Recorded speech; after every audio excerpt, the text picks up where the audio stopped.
इसमें हम सब एटॉमिक पार्टिकल्स के बारे में पढ़ते हैं। सब एटॉमिक पार्टिकल्स, अगर मैं आपके साथ एटॉमिक स्ट्रक्चर शेयर करूं, एटॉमिक स्ट्रक्चर, तो एटॉमिक स्ट्रक्चर में हमारे पास दो चीजें आती हैं। सेंटर में this one is the nucleus, nucleus, और आप जानते हैं कि न्यूक्लियस में प्रोटॉन और न्यूट्रॉन मौजूद है, और बाहर वाला हिस्सा इसे हम एक्स्ट्रा न्यूक्लियर पार्ट कहते हैं, और आप जानते हैं कि इसमें इलेक्ट्रॉन रिवॉल्व करते हैं। स्टूडेंट, ये जो प्रोटॉन, न्यूट्रॉन और इलेक्ट्रॉन हैं, हम इन तीनों को फंडामेंटल पार्टिकल्स भी कहते हैं, फंडामेंटल पार्टिकल्स ऑफ एटम, और साथ ही साथ हम इन्हें सब एटॉमिक पार्टिकल्स भी कहते हैं। अब सवाल ये पैदा हुआ, क्या एटम के अंदर ये सिर्फ तीनों पार्टिकल्स हैं? आंसर है नहीं। एटम में इन तीन पार्टिकल्स के अलावा मोर देन 100 और पार्टिकल्स भी मौजूद है, और ज्यादातर जो सब एटॉमिक पार्टिकल्स हैं दे रिजाइड इन द न्यूक्लियस, जो हमने पीछे चैप्टर 1 में पढ़ के हैं, बोसॉन, मीजॉन, न्यूट्रिनो, एंटी न्यूट्रिनो वगैरह वगैरह। ऑल दीज आर सब एटॉमिक पार्टिकल। इनकी तादाद तकरीबन 100 से ज्यादा है जो अब तक डिस्कवर हो चुके हैं, और इनमें ज्यादातर जो है वो न्यूक्लियस के अंदर पाए जाते हैं। हमारे सिलेबस में चैप्टर 5 के अंदर हम प्रोटॉन, न्यूट्रॉन और इलेक्ट्रॉन, इनकी डिस्कवरी और इनकी प्रॉपर्टीज को स्टडी करने जा रहे हैं। तो सबसे पहले मैं आगाज करता हूं डिस्कवरी ऑफ इलेक्ट्रॉन या discovery of cathode raise. Cathode rays, electron. Student, इस एक्सपेरिमेंट को आप ना डिस्चार्ज ट्यूब एक्सपेरिमेंट भी कह सकते हैं, या अगर जो कंसेप्चुअल स्टूडेंट्स हैं, मैं उनके लिए बात कर रहा हूं, आप इसको conduction of electricity by gases at very low pressure. My dear students, actually ना ये जो हम एक्सपेरिमेंट करने जा रहे हैं जिसमें हम इलेक्ट्रॉन को डिस्कवर करेंगे, कैथोड रेज को स्टडी करेंगे, ये एक्सपेरिमेंट एक्चुअली ना conduction of electricity by gases at very low pressure, very low pressure. तो बहुत कम प्रेशर पर हम गैसेस में से इलेक्ट्रिसिटी कंडक्शन उसको स्टडी करेंगे, और उस स्टडी के दौरान ही हम इलेक्ट्रॉन को डिस्कवर करेंगे। डिस्कवरी ऑफ इलेक्ट्रॉन ये कोई एक दिन का खेल नहीं है, ये कोई दो चार साल का काम नहीं है। इस पे ये कई सालों पर मुहित एक्सपेरिमेंटेशन है, और इसमें एक साइंटिस्ट इन्वॉल्व नहीं है, सीरीज ऑफ साइंटिस्ट इसमें इन्वॉल्व है। सबसे पहले ये एक्सपेरिमेंट जो है वो विलियम क्रोक्स ने किया था। विलियम क्रोक्स के बाद जे थॉमसन है, इसका नाम ज्यादा मशहूर है, इसमें प्रोमिनेंट है जे थॉमसन। इसके बाद जे पैरन है, स्टोने है, हिटॉर्फ है, एंड मेनी साइंटिस्ट। इन तमाम साइंटिस्ट ने डिस्चार्ज ट्यूब एक्सपेरिमेंट परफॉर्म किया। इन तमाम साइंटिस्ट ने कैथोड रेज की प्रॉपर्टीज को स्टडी किया, और स्टूडेंट्स इनमें जो प्रोमिनेंट है वो है जे थॉमसन। यानी अगर हम कहें कि डिस्कवरी ऑफ इलेक्ट्रॉन का क्रेडिट किसको जाता है, तो वो हम जे थॉमसन की बात करेंगे। इलेक्ट्रॉन को नाम किसने दिया, यानी कैथोड रेज को इलेक्ट्रॉन का नाम किसने दिया, वो हम स्टोने का नाम लेंगे। और अगर मैं ये कहूं कि ये डिस्चार्ज ट्यूब एक्सपेरिमेंटेशन का आगाज किसने किया, तो वो विलियम क्रोक्स है। यानी हर एक साइंटिस्ट का कुछ ना कुछ हिस्सा है, पार्टिसिपेशन है, कंट्रीब्यूशन है। आइए डिस्चार्ज ट्यूब एक्सपेरिमेंट, इसमें हम पहले अपरेटस सेटिंग उसको देखते हैं।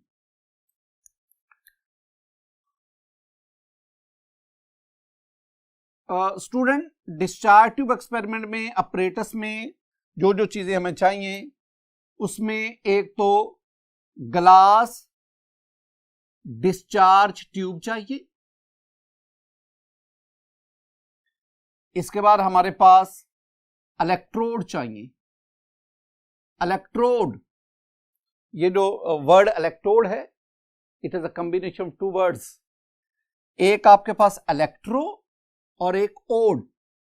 इलेक्ट्रो मीन चार्ज और ओड मीन एंड, सिरा किनारा।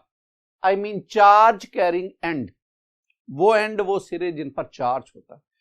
और आप जानते हैं कि इलेक्ट्रोड दो किस्म के होते हैं, एक कैथोड जिस पे नेगेटिव चार्ज होता है और एक एनोड जिस पर पॉजिटिव चार्ज होता है। तीसरी जो चीज हमें चाहिए वो इसमें सोर्स ऑफ हाई वोल्टेज, और जो हमें सोर्स है हाई वोल्टेज का चाहिए वो कम से कम जो वोल्टेज प्रोवाइड करे वो 5000 से लेकर 10,000 तक। I mean variable voltage provide करें, वेरिएबल जो कम ज्यादा हो सके। इसके बाद एक साइड ट्यूब होगी which is connected to the vacuum pump, VACWM। Student spelling को जरा देखना है, VACWM, VACCUM नहीं है, VACW, वैक्यूम पंप। और फिर हम इसमें सैंपल लेंगे, दैट मस्ट बी गैसियस। कोई भी गैस ले लेंगे, एयर ले लेंगे या वेपर से ले लेंगे। ये चीजें मुझे चाहिए। अब इस ऑपरेटर सेटिंग को जरा देखिएगा। इस फिगर में आप देखें, ये पहले मेरे पास डिस्चार्ज ट्यूब है। This discharge tube is made up of glass. The material of the discharge tube matters. किससे ये बनी हुई है वो इंपॉर्टेंट है। आमतौर पर जो हम डिस्चार्ज ट्यूब यूज करते हैं, it is made up of glass. ये शीशे की बनी हुई है, शीशा ग्लास उसकी बनी हुई है। अब इसमें हम ना दो इलेक्ट्रोड यूज करते हैं। एक electrode it is connected to positive terminal of the battery, it is called anode, जबकि दूसरा जो है it is connected to negative terminal of the battery, so it is called cathode. Cathode and anode both are electrodes. अब cathode पे charge कौन सा? Negative. Anode पे charge कौन सा? पॉजिटिव। अब इन दोनों को हमने सोर्स ऑफ हाई वोल्टेज से कनेक्ट किया। बैटरी ले ले, और वो जो बैटरी है वो हमें कितना वोल्टेज प्रोवाइड कर रही है? 5000 से 10,000 वोल्ट तक। स्टूडेंट डिस्चार्ज ट्यूब के साथ ही एक साइड ट्यूब कनेक्ट है। This side tube is connected, further connected to the vacuum pump. क्या इस्तेमाल है वैक्यूम पंप का? एक्चुअली वैक्यूम पंप की मदद से हम डिस्चार्ज ट्यूब के अंदर अपना मर्जी का प्रेशर एडजस्ट कर सकते हैं। यानी vacuum pump is use to obtain desired pressure. वो कैसे? स्टूडेंट जैसे जैसे आप इसमें से गैस निकालते जाएंगे ना with the help of vacuum pump, तो डिस्चार्ज ट्यूब के अंदर number of molecule of gas कम होते जाएंगे। मॉलिक्यूल कम होंगे, कोलिजन कम होंगे, और कोलिजन कम होने का मतलब है उस गैस का प्रेशर रिड्यूस करता जाएगा। आप किसी भी रिड्यूस्ड प्रेशर पर conduction of electricity through gases bye gases, इसको आप स्टडी कर सकते हैं। इसके अंदर स्टूडेंट जो हम सैंपल लेंगे वो कोई भी गैस ले लें, एयर ले लें, वेपर्स ले लें। यानी you must have the gaseous sample. कोई गैस ले ले, हाइड्रोजन ले ले, हीलियम ले ले, नाइट्रोजन ले ले, ऑक्सीजन ले, कोई गैस ले ले, या आप यहां पे एयर उसको ले, air is a mixture of gases, या आप कोई वेपर्स यूज कर सकते हैं। अब नेक्स्ट हमने ना इसमें कंडक्शन ऑफ इलेक्ट्रिसिटी उसको स्टडी करना है एट वेरी लो प्रेशर। बहुत कम प्रेशर पर, बहुत ही कम प्रेशर पर हमने देखना है कि गैस में से क्या इलेक्ट्रिसिटी पास कर सकती है कि नहीं।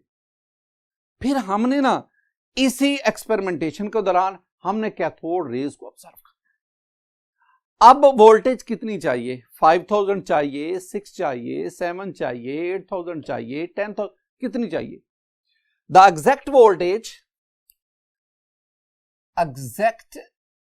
वोल्टेज रिक्वायर्ड डिपेंड्स अपॉन,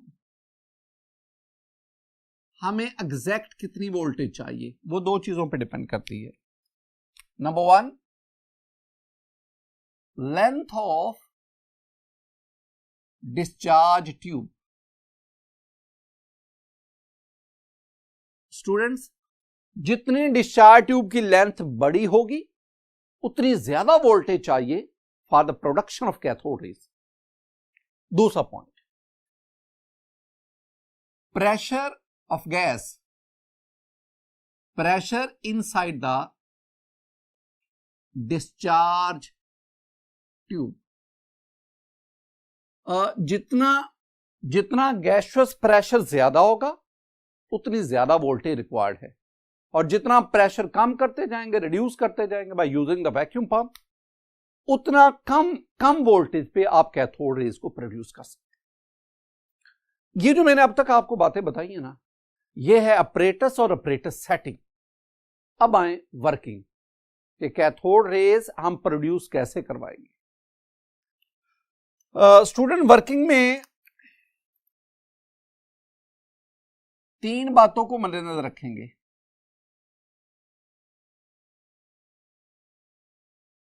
तीन बातें मद्देनजर रखेंगे। पहली बात कि आप प्रेशर कितना यूज कर रहे हैं डिस्चार्ज ट्यूब के अंदर गैस का। दूसरा, आप वोल्टेज कितनी अप्लाई कर रहे हैं, और इन दोनों कंडीशन पर आपकी ऑब्जर्वेशन क्या है। ये 3 बातें नोट कीजिएगा। पहले मैं जो एक्सपेरिमेंटेशन करता हूं ना, वो नॉर्मल प्रेशर पर, यानी normal atmospheric pressure. My dear student, ये नॉर्मल प्रेशर आप जानते हैं 1 एटमॉस्फेयर, या जिसे आप 760 टॉर कहते हैं। यानी आपने डिस्चार्ज ट्यूब में नॉर्मल प्रेशर पर गैस ली हुई है, कोई भी गैस, से हाइड्रोजन है, हाइड्रोजन गैस को 1 ATM पे, 760 टॉर पे लिया। स्टूडेंट, आप जितनी मर्जी वोल्टेज अप्लाई करें, 5000, 6000, 7000, जितनी मर्जी वोल्टेज अप्लाई करें, तो no current does not flow, current does not flow. इसका मतलब है कि अगर गैसेस को नॉर्मल प्रेशर पर लिया जाए तो उन गैसेस में से करंट फ्लो नहीं करता। They are non conductor of electricity at normal pressure.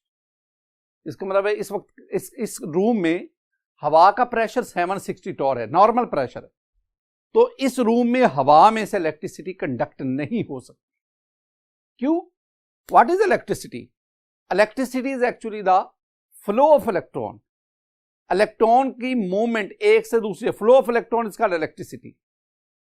अब जब आप गैस को नॉर्मल प्रेशर पे लेंगे, there is a crowding of gas molecules, और वो क्राउडिंग मूवमेंट ऑफ इलेक्ट्रॉन में हर्डल क्रिएट करेगी, और जब इलेक्ट्रॉन फ्लो नहीं कर सकेंगे, हर्डल क्रिएट होगी, रुकावट आएगी, तो हम कहेंगे कि ये गैस इलेक्ट्रिसिटी को कंडक्ट नहीं कर रही। अब दूसरी बात, आप ना प्रेशर को रिड्यूस करें। कैसे? By using the vacuum pump. जैसे जैसे आप प्रेशर को रिड्यूस करते जाएंगे, डिस्चार्ज ट्यूब में गैस के मॉलिक्यूल्स की तादाद कम होती जाएगी, कोलिजन कम होगी, एज अ रिजल्ट आपके पास। तो इसका मतलब है आप प्रेशर रिड्यूस करके स्टूडेंट 0.1 टॉर तक ले आए। अब आप इतनी वोल्टेज अप्लाई करें 5000 से लेकर 10,000 तक, इस रेंज के अंदर जितनी मर्जी आप अप्लाई करें। अब आपके पास दो चीजें, electric discharge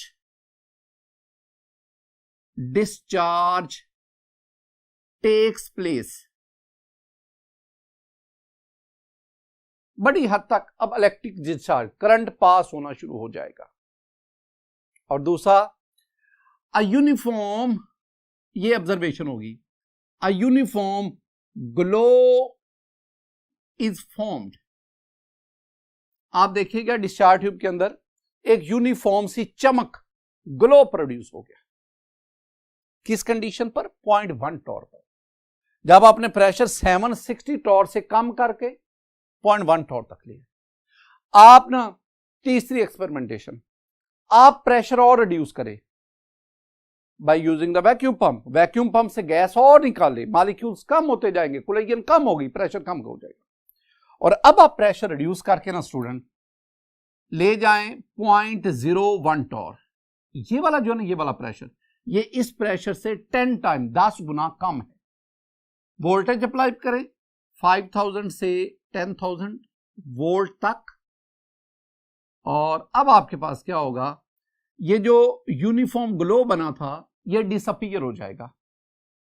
original glow disappear, ये गायब हो जाएगा, and cathode rays are produced. तो आप देखिएगा कैथोड से एनोड की तरफ रेज जो है वो प्रोड्यूस होती है। कैसे, हमें कैसे नजर आती है स्टूडेंट, हमें कैसे पता चलेगा? कैथोड रेज तो नजर ही नहीं आती, इनविजिबल है। ये है एनोड, रेज प्रोड्यूस हुई हमें तो वो रेज नजर ही नहीं आती। तो फिर एक्चुअली होता क्या है, ये जो रेज है ना इनविजिबल है, ये जाके यहां पे स्ट्राइक करती है, टकराती है। जब टकराती है ना तो यहां पे चमक पैदा होती है, और इस फ्लैश को हम कहते हैं fluorescence. Cathode rays are invisible, नजर नहीं आती। ये है कि आपके पास anode, this one is the anode, इधर था आपके पास कैथोड। रेज यूं आ रही है अपोजिट टू द कैथोड, और यहां आके स्ट्राइक करती है। जब इस वाल पे स्ट्राइक करती हैं चमक पैदा होती है, that is called the fluorescence. तो ये फ्लोरेसेंस हमें बता रही है कि कोई रेज यहां पे आके टकरा रही है, स्ट्राइक कर रही है। चूंकि ये रेज कैथोड के अपोजिट आ रही हैं, इधर कैथोड अपोजिट जा रही है, लिहाजा इन रेज को कैथोड रेज का नाम दिया गया। ये कैथोड रेज है। अच्छा, अब ना these are called cathode raise.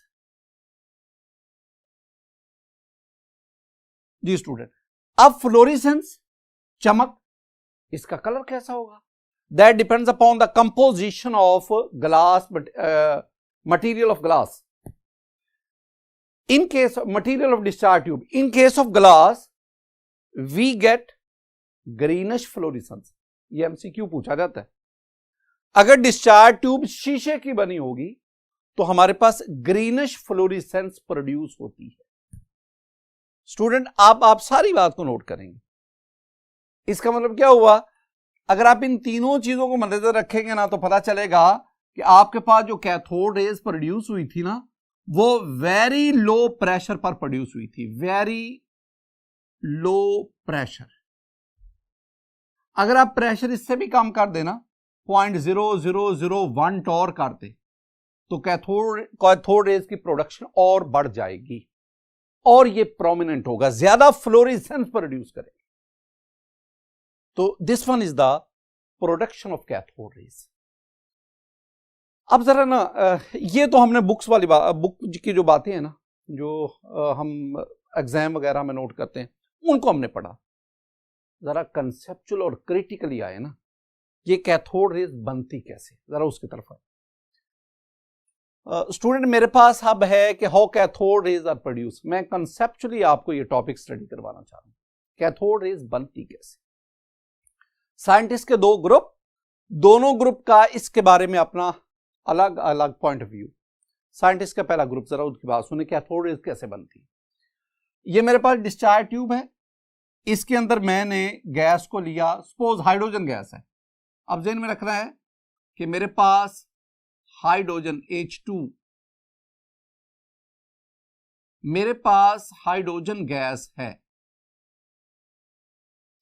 Student, मैं आपको ना हाइड्रोजन का एक एटम बना के देता हूं।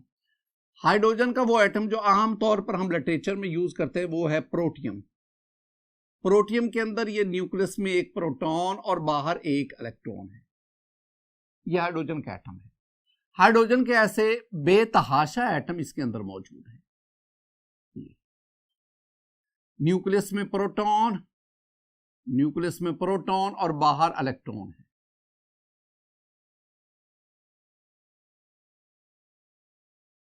ये मेरे पास हाइड्रोजन के एटम्स हैं जो डिस्चार्ज ट्यूब में। मैंने तो ये चंद एक बना दिए ना, लेकिन डिस्चार्ज ट्यूब में तो इनकी तादाद बहुत ज्यादा है। ये अंदर एक प्रोटॉन है।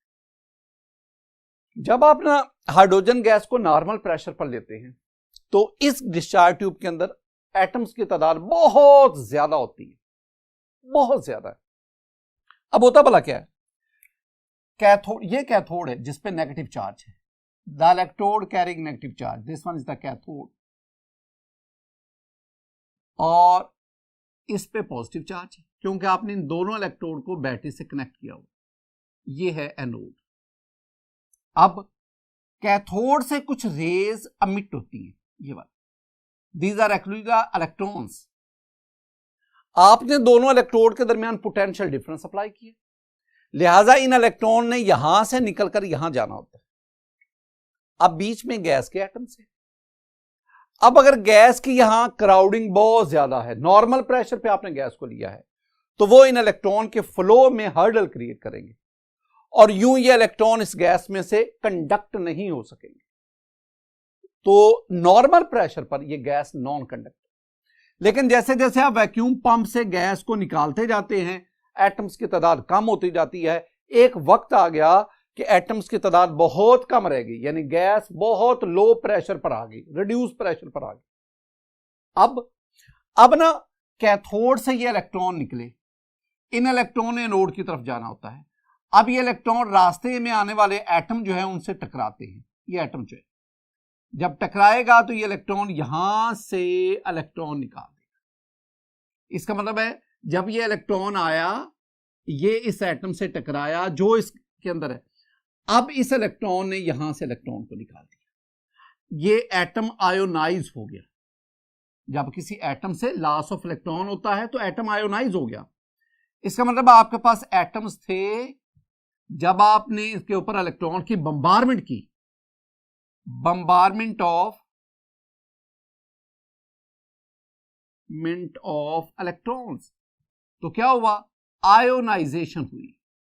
उस आयोनाइजेशन के नतीजे में आपके पास एक ये इलेक्ट्रॉन जो यहां से निकला, एक स्ट्राइकिंग इलेक्ट्रॉन, ये इलेक्ट्रॉन यहां से निकल गए और एटम का जो बाकी हिस्सा बचा उस पर पॉजिटिव चार्ज आ गया। इसे हम कैटाइन कहते हैं, हम इसे पॉजिटिव आयन कहते हैं। और साथ आपके पास क्या हासिल हुए? इलेक्ट्रॉन हासिल हुए। इस तरह ये इलेक्ट्रॉन जाके इससे टकराएगा और ये इलेक्ट्रॉन इस एटम से इलेक्ट्रॉन नॉकआउट करेगा। इसका मतलब है इस एटम की भी आयोनाइजेशन होती जाएगी। यूं इस आयोनाइजेशन के नतीजे में हमारे पास मजीद इलेक्ट्रॉन हासिल होते जाएंगे और ये इलेक्ट्रॉन एनोड की तरफ मूव करेंगे। जब ये इलेक्ट्रॉन एनोड की तरफ मूव करेंगे तो they constitute a rays, these rays are called cathode raise.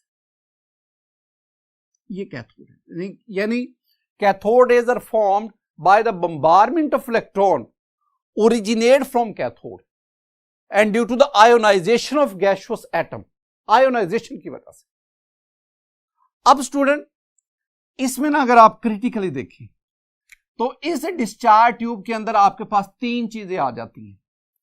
एक इलेक्ट्रॉन्स जिसे आप कैथोड रेज कह रहे हैं, दूसरा आपके पास पॉजिटिव आयन जो आयोनाइजेशन के नतीजे में बने, और तीसरी चीज जरूरी नहीं कि डिस्चार्ज ट्यूब के अंदर सारे के सारे एटम आयोनाइज हो जाए, जरूरी नहीं। और यह भी याद रखना कि बहुत कम एटम आयोनाइज होते हैं। तो इसका मतलब है कि जो एटम आयोनाइज नहीं हुए वो न्यूट्रल एटॉमिक फॉर्म में रह गए, न्यूट्रल एटम्स। तो इसका मतलब है डिस्चार्ज ट्यूब के अंदर आयोनाइजेशन ऑफ गैस के बाद आपके पास तीन चीजें हासिल हो गई, एक इलेक्ट्रॉन, एक पॉजिटिव आयन और एक न्यूट्रल एटम। इन तीनों के मिक्सचर को हम भला क्या कहते हैं? These are called plasma. तो हम इसे बोलते हैं प्लाज्मा। इसका मतलब है डिस्चार्ज ट्यूब में आपके पास जो मैटर है वो प्लाज्मा की सूरत में मौजूद है। Ionised gaseous mixture is called plasma. Ionised gaseous mixture is called plasma. कभी आपने डिस्चार्ज ट्यूब को देखा है? स्टूडेंट आप बहुत ज्यादा इसको ऑब्जर्व करते हैं।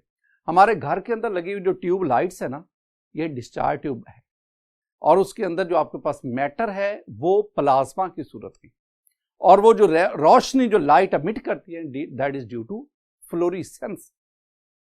फ्लोरेसेंस आपने देखा ना, आमतौर पर तो वो ट्यूब लाइट वाइट लाइट देती है, लेकिन कभी आपने देखी है ऐसी ट्यूब लाइट जो डिफरेंट कलर्स की लाइट्स देती है? यस, क्योंकि उन ट्यूब लाइट्स के अंदर हम जो मटेरियल है जिससे कैथोड रे जाके स्ट्राइक करती है, मटेरियल की नेचर चेंज करते जाए, फ्लोरेसेंस का कलर चेंज होता जाता है। तो ये हमारे पास था कि साइंटिस्ट का एक और ग्रुप है, वो जरा इससे इख्तलाफ करता है। वो कहता है कैथोड रेज प्रोड्यूस होने की ये वजह नहीं और है, और वो क्या, जरा तवज्जो से स्टूडेंट, इसके अंदर हमने हाइड्रोजन गैस ली। अब मैं हाइड्रोजन के बहुत सारे एटम नहीं बना सकता, मैं सिर्फ एक आपको समझाने की खातिर एक एटम बनाता हूं। ये हाइड्रोजन का एक एटम है, ये बीच में न्यूक्लियस, न्यूक्लियस में प्रोटॉन और बाहर ये इलेक्ट्रॉन है। इस पर नेगेटिव चार्ज और इस पर आपके पास पॉजिटिव चार्ज। ये कहलाएगा कैथोड और ये कहलाएगा एनोड। आपने डिस्चार्ज ट्यूब में गैस को वेरी लो प्रेशर पर लिया है। ये एक एटम आपको समझाने के लिए मैंने एक एटम नहीं इसके अंदर होता तो बहुत ज्यादा एटम है, लेकिन मैंने आपको समझाने के लिए एक एटम लिखा। स्टूडेंट अगर मैं आपसे पूछूं कि ये इलेक्ट्रॉन न्यूक्लियस के गिर्द रिवॉल्व कर रहा है, एटम में इलेक्ट्रॉन न्यूक्लियस के गिर्द क्यों रिवॉल्व करता है? वेरी सिंपल आंसर, क्योंकि इलेक्ट्रॉन पे नेगेटिव चार्ज है, न्यूक्लियस पे पॉजिटिव चार्ज है, तो अट्रैक्शन की वजह से इलेक्ट्रॉन न्यूक्लियस के गिर्द रिवॉल्व करता है। जब आप इस एनोड और कैथोड को बैटरी से कनेक्ट करते हैं, अब क्या होगा, अब एनोड पे पॉजिटिव चार्ज, अब एनोड इस इलेक्ट्रॉन को अपनी तरफ अट्रैक्ट करता है।